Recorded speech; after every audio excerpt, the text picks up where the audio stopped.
Ayun, magandang araw po, no, sa ating lahat. So ito po mga kababayan, ito Senador Erwin Tulfo, tinanong ho ito sa COA, sa nakasalang na witness po na COA ho mga kababayan, COA auditor. Patungkol po ito mga kababayan sa isang resibo o receipt mga kababayan na advance 2026, December 12, December 22, 2026 ang nakalagay sa resibo mga kababayan.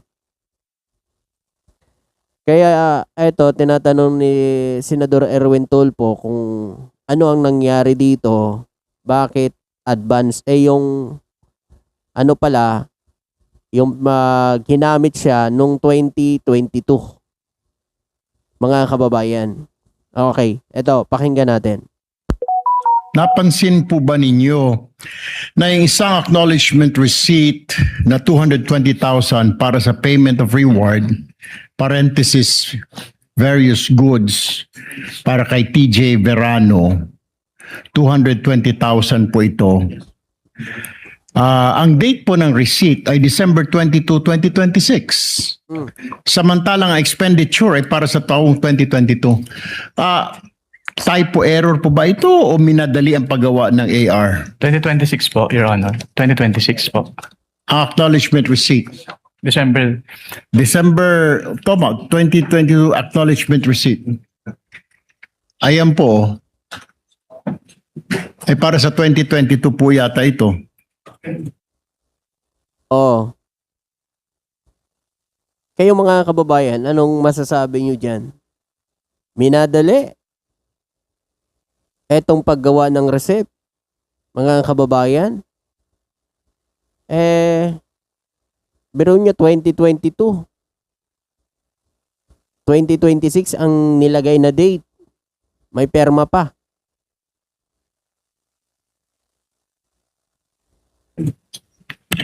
Is this typo error or sa tingin ninyo ay minadali? Nagkaroon po kami ng findings about dyan, Your Honor. Lahat po nung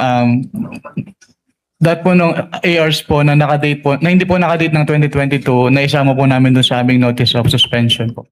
Bakit kaya nagkakaganon? Pwede ba yun? Na 2022 pa lang yung pinag-uusapan pero 2026 na po ang naipasang receipt. Pwede yun? Ay!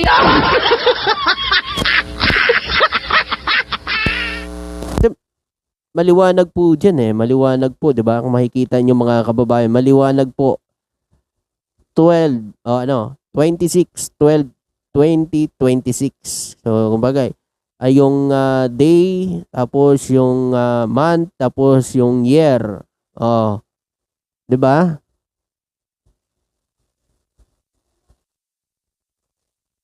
Tuloy natin.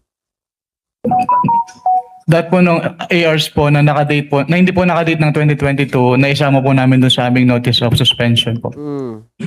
Okay. Pero ang pirma po dito ni TJ Verano po, may pirma po nito, di po ba? Based on that document po, it appears na si TJ Verano po. So, dinate niya po ng 2026, in advance niya na? Or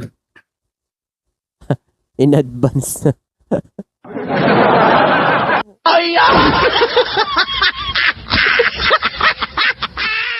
Natanggap ng 2022, 2026 yung date na ilagay. Nako.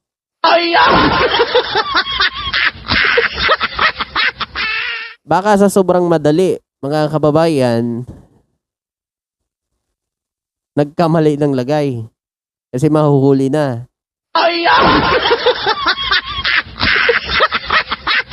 Nataranta ba? Nagkamali-mali na.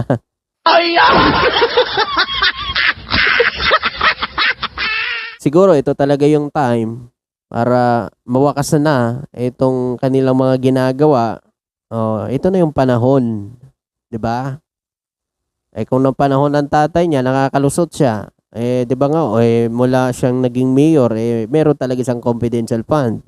Mga kababayan, mula 2015 niya. Mula 2015 hanggang naging vice president siya, may confidential fund siya, mga kababayan. Tindi.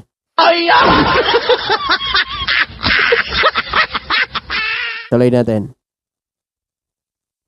Minove forward niya po to 2026. Ang pagtanggap po ng goods, December 22, 2026.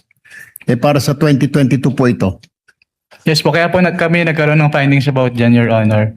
Okay. So, question ho ninyo. Opo, kinwestiyon po namin. Pangalawa, So yun, lahat ng mga question po ng ating COA, katulad na lang ho nito, mga kababayan, etong date na ito na nag-time travel, 2020, December 26, 2026.